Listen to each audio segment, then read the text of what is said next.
अस्सलाम वालेकुम, welcome to my YouTube channel. आज का हमारा टॉपिक है न्यूक्लियन स्कैटरिंग। हमने स्टार्ट की हुई न्यूक्लियर फिज़िक्स की लेक्चर सीरीज़, जिसमें आज हमने अपना टॉपिक कवर करना है, जिसमें हम सबसे पहले देखेंगे कि हमारे पास स्कैटरिंग की कितनी टाइप्स होती हैं और उनमें से ये कौन सी टाइप है। अब हमें पता है कि हमारे पास एक न्यूक्लियस होता है। न्यूक्लियस के अंदर क्या होता है, यहाँ पे हमारे पास प्रोटॉन्स होते हैं और यहाँ पे हमारे पास न्यूट्रॉन्स होते हैं। ठीक है, ये चीज़ें होती हैं। अब जब स्कैटरिंग होनी है तो वो क्या क्या हो सकती है, क्या पॉसिबिलिटीज़ हैं स्कैटरिंग की।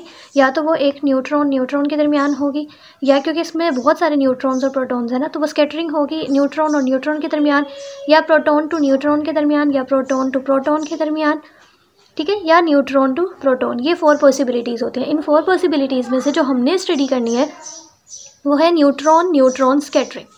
ठीक है, और आज का जो हमारा टॉपिक है वो क्लासिकल मैकेनिक्स के हमने अकॉर्डिंग इसको पढ़ना है, क्वांटम मैकेनिक्स के अकॉर्डिंग। क्वांटम वाले क्या कहते हैं वो हमने नेक्स्ट लेक्चर में पढ़ना है। क्लासिकल मैकेनिक्स के अकॉर्डिंग अगर हम देखें, हम सबसे पहले कहते हैं कि हमारे पास जो ड्यूट्रॉन होता है उसमें क्या होता है। ड्यूट्रॉन हम कहते हैं कि उसमें हम अभी तक ड्यूट्रॉन को स्टडी करते आ रहे थे। पिछले लेक्चर में भी हमने ड्यूट्रॉन को ही स्टडी किया था। Deuteron simplest isotope of hydrogen आता है। हम इसी को जितने भी न्यूक्लियर फिजिस्ट होते हैं वो रेफ़र करते हैं ड्यूट्रॉन को स्टडी करना। इसमें आगे वो इसको रेफ़र नहीं करते, क्योंकि इसमें हमारे पास एक ही स्टेट होती है। ठीक है, ऐसे एक ही L0 स्टेट होती है, कोई एक्साइटेड स्टेट नहीं होती। इसके बाद जैसे L1 होती है तो वो इसकी कोई स्टेट नहीं होती। क्यों स्टेट नहीं होती? क्योंकि इसमें एनर्जी, अगर हम कोई एक्साइटेड स्टेट लेते हैं ना तो उसमें एनर्जी बढ़ जाती है। क्योंकि इसकी एनर्जी नहीं बढ़ती, इसलिए हम कहते हैं कि इसकी एक ही स्टेट होती है। इसीलिए अगर हमें न्यूक्लियन स्कैटरिंग के जितने भी चीज़ें पढ़नी है वो हमें एक ही स्टेट L0 पे स्टडी करनी पड़ेंगी। ठीक है, अगर हमें न्यूक्लियन स्कैटरिंग डिफरेंट कन्फिग्रेशंस में पढ़नी है तो हमें क्या करना पड़ेगा, हमें कोई और, इसकी बजाय हमें कोई और चीज़ सेलेक्ट करनी पड़ेगी। ठीक है, उसके अलावा हम जो चीज़ सेलेक्ट करते हैं वो किस बेस पे सेलेक्ट करते हैं। सबसे पहले हम देखते हैं कि अगर हमारे पास, ठीक है, अभी सबसे पहले हम इस टॉपिक को अगर अंडरस्टैंड कर लें, इसमें होता क्या है कि हमारे पास ये एक न्यूक्लियस है, इसके अंदर प्रोटॉन है, इसके अंदर न्यूट्रॉन्स है।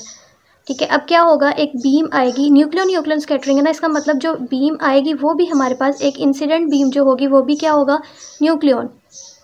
वो आके एक न्यूक्लियन को क्या करेगा, हिट करेगा, और अंदर वो चीज़ आगे से और किसी चीज़ को हिट करेगी। इसी तरह हमारे पास क्या होती रहेगी, वो आगे से किसी और को हिट करेगा। ठीक है, किसी और न्यूट्रॉन को या किसी और प्रोटॉन को अंदर, इस तरह से वो आगे जाके किसी और को हिट करेगा। तो मल्टीपल स्कैटरिंग्स हुई हैं। ठीक है, तो ये हमारे पास कॉम्प्लिकेटेड सिस्टम हो जाता है। हमें इसको अगर अवॉइड करना है, क्योंकि अगर हमें स्टडी करने सिंपलेस्ट हम केस लेते होते हैं, तो अगर हमें सिंपलेस्ट केस लेना है तो हम एक ऐसा सिस्टम अपना सिलेक्ट करेंगे जो कि हमारे पास, जिसमें सिर्फ और सिर्फ एक चीज़ हो, ताकि सिर्फ सिंगल स्कैटरिंग हो, मल्टीपल स्कैटरिंग्स ना हो सके। ठीक है, ये सारी बातें मैंने लिखी है। मल्टीपल स्कैटरिंग क्या होती है, in order to avoid it we select a target of hydrogen atom. Hydrogen इसलिए सिलेक्ट किया क्योंकि उसमें सिर्फ हमारे पास जो स्कैटरिंग होती है वो सिर्फ एक इंडिविजुअल प्रोटॉन से होगी, क्योंकि इसके अंदर सिर्फ और सिर्फ एक चीज़ होगी। ठीक है, एक प्रोटॉन होगा। अब आगे हमारे पास जब इंसिडेंट बीम आएगी, वो जब इसके ऊपर स्कैटर करेगी तो हमारे पास वो आगे किसी और चीज़ को हिट नहीं कर सकेगा। उसके अंदर एक ही चीज़ है, वो एक ही स्कैटरिंग होगी, इंडिविजुअल स्कैटरिंग होगी। इसीलिए हमने हाइड्रोजन को सिलेक्ट किया। ड्यूट्रॉन को क्यों नहीं लिया, क्योंकि इसमें L0 स्टेट पे सिर्फ हम कन्फिग्रेशन स्टेट कर सकते हैं, अपनी स्टडी कर सकते हैं। बाउंड स्टेट उसकी एक ही होती है, कोई एक्साइटेड स्टेट नहीं होती। अगर हमें डिफरेंट कन्फिग्रेशंस में पढ़नी है न्यूक्लियन स्कैटरिंग, तो हमें कोई और सिस्टम लेना पड़ेगा। कोई और सिस्टम लेने से पहले हम सबसे पहले देखेंगे कि हमारे पास कोई ऐसा सिस्टम ना हो जिसमें मल्टीपल स्कैटरिंग हो, क्योंकि ये हमारे पास कॉम्प्लिकेटेड हो जाती है। तो इससे अवॉइड करने के लिए हम एक हाइड्रोजन एटम को सिलेक्ट कर लेते हैं, जिसमें हमारे पास सिर्फ एक ही, जिसमें हमारे पास क्या होता है कि इंसिडेंट न्यूक्लियन जो होता है वो स्कैटर होता है सिर्फ एक प्रोटॉन से, जो कि present inside the nucleus of hydrogen. अच्छा, अब हम अगर कहते हैं कि अगर हमारे पास प्रोबेबिलिटी जो है सिंगल इनकाउंटर व स्मॉल है, तो प्रोबेबिलिटी मल्टीपल इनकाउंटर भी क्या हो जाएगी, निग्लिजिबल। इसका क्या मतलब है, अगर जो आके आपके पास न्यूक्लियन हिट कर रहा है वो ज़्यादा इंटेंसिटी से हिट नहीं कर रहा, मतलब वो बहुत आहिस्ता से आके हिट कर रहा है, तो अंदर जो स्कैटरिंग होगी वो भी क्या होगी, आहिस्ता। और अगर मल्टीपल स्कैटरिंग हो रही है तो पहला वाला अगर आहिस्ता कर रहा है तो ये भी आगे जाके जो अगले को करेगा आहिस्ता करेगा। अगले वाले के पास और कम हो जाएगी इंटेंसिटी, तो वो अगले को और कम हिट करेगा। ठीक है, इस तरह से हम क्या कहते हैं कि अगर मल्टीपल इनकाउंटर्स की इंटेंसिटी हमारे पास निग्लिजिबल हो जाती है।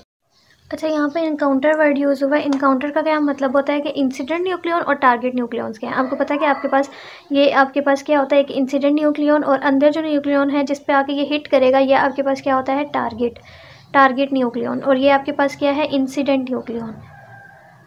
ठीक है, तो ये इंसिडेंट आके टारगेट को हिट करता है, तो इस पूरे को हम क्या बोलते हैं, इनकाउंटर। ठीक है, तो ये आपके जो यहाँ वर्ड्स यूज़ हुए हैं वो इसका ये मतलब होता है। उसके बाद यहाँ पे एक रिलेशन आता है हैवी न्यूक्लियस का और स्मॉल लाइटर न्यूक्लियाई का, उसका भी देख लेते हैं।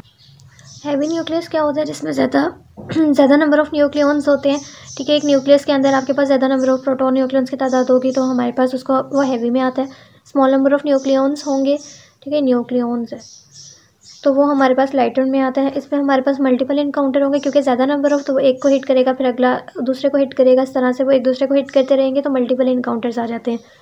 इसमें हमारे पास सिर्फ एक ही अंदर होता है, तो हमारे पास एक ही आएगा और वो एक ही को हिट करेगा और वो स्कैटर हो जाएगा, तो हमारे पास सिंगल आ जाता है। क्योंकि इसमें मल्टीपल इनकाउंटर है तो हमने पढ़ा था कि हमारे पास स्कैटरिंग प्रोसेस हमारे पास कॉम्प्लेक्स हो जाता है। इसमें हमारे पास स्कैटरिंग प्रोसेस कॉम्प्लेक्स नहीं होता है, क्योंकि जितना कि वो हैवी में होता है उसके मुकाबले में कम होता है। ठीक है, जब हम इसको क्लासिकल मैकेनिक्स में पढ़ते हैं तो हम कहते हैं कि हमारे पास न्यूक्लियॉन स्कैटरिंग जो होती है वो सेम ऑप्टिकल डायफ्रैक्शन की तरह होती है। ठीक है, अब इसको देखते हैं कि किस तरह से एनालॉगस है ऑप्टिकल डायफ्रैक्शन में की।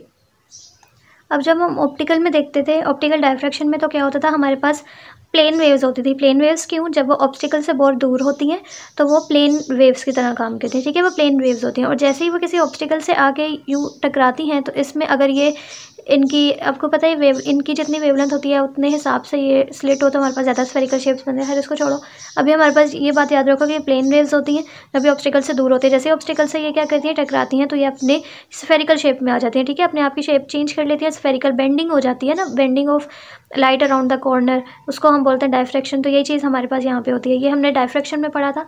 अब हम इसको जो रिलेट करते हैं, हम कहते हैं कि एनालॉगस है न्यूक्लियॉन स्कैटरिंग ऑप्टिकल डायफ्रैक्शन का।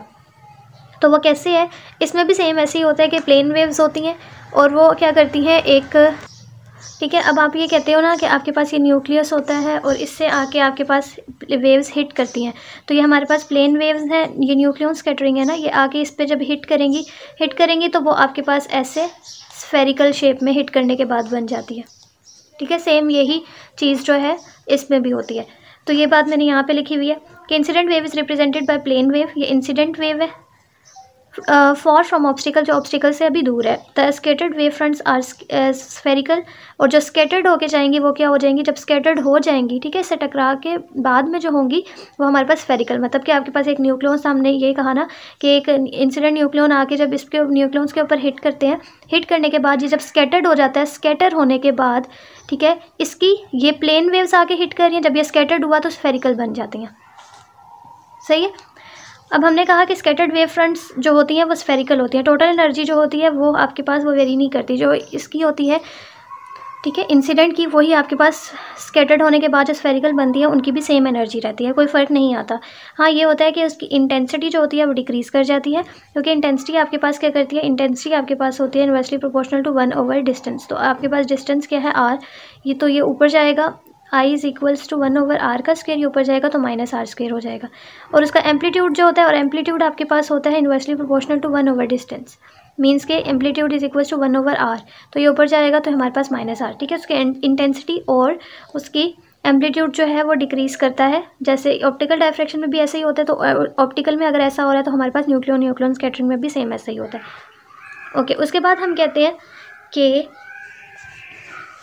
ये जो आपके पास चेंज आया ना इसकी इंटेंसिटी और एम्पलीट्यूड में, वो आपके पास इसकी डायफ्रैक्शन की वजह से आता है। ठीक है, तो diffraction is responsible for variation intensity of radiation, और इंटेंसिटी आपके पास एक ऐसी चीज़ है जो आपके पास डिपेंड करती है एंगुलर कोऑर्डिनेट्स पे। बेसिकली ये डिपेंड करता है कि कितने एंगल से वो स्कैटर्ड हुआ है, तो इसलिए हमने यहाँ पे लिखा हुआ है इंटेंसिटी डिपेंड करती है एंगुलर कोऑर्डिनेट्स पे। एक न्यूक्लियॉन आके इस तरह से हिट करेगा, यहाँ बनाती हूँ, एक न्यूक्लियॉन आके जब इसको हिट करेगा तो ये यहाँ से अपनी जगह से स्कैटर हो जाएगा ना। ये जो स्कैटरिंग हुई है ये किस पे डिपेंड करती है, आपके पास जब ये स्कैटर हो जाता है, ये इंसिडेंट आके प्लेन वेव्स होती हैं, जब स्कैटर हो जाता है तो स्फेरिकल बन जाती हैं, और स्फेरिकल में आपको पता है उसकी इंटेंसिटी चेंज हो जाती है। इंटेंसिटी इसलिए चेंज हुई है क्योंकि वो आपके पास डिपेंड करिए कि कितने एंगल से इसकी स्कैटरिंग हुई है।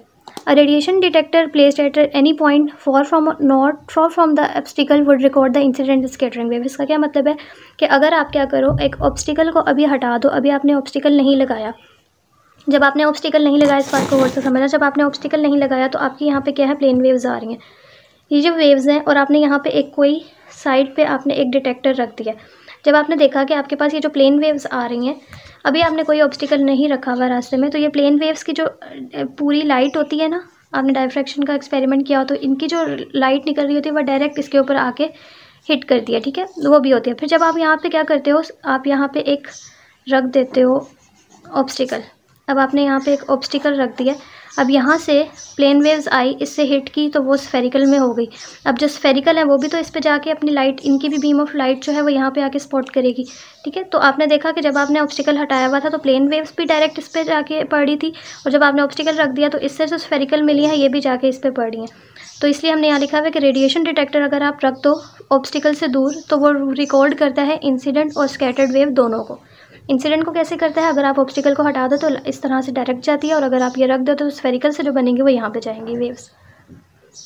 तो ये हमारे पास था। अगर हम इसको पढ़ते हैं क्लासिकल मैकेनिक्स में, तो ये हमारे पास न्यूक्लियन स्कैटरिंग जो होती है ये एनालॉगस होती है टू ऑप्टिकल डायफ्रैक्शन के। किस तरह से, उसके हमने 3 पॉइंट्स देख लिए, और इन तीनों पॉइंट्स ये आज हमने जो है क्लासिकल पढ़ा है। नेक्स्ट जो है लेक्चर में हम करेंगे क्वांटम मैकेनिकल। क्वांटम मैकेनिकल में हम देखते हैं कि जैसे अभी ऑप्टिकल से इसका एनालॉगस है, सेम उसी तरह वहाँ पे स्क्वायर वेल पोटेंशियल से होगा। तो I hope you understand this lecture. Thank you so much for watching. अल्लाह हाफिज़।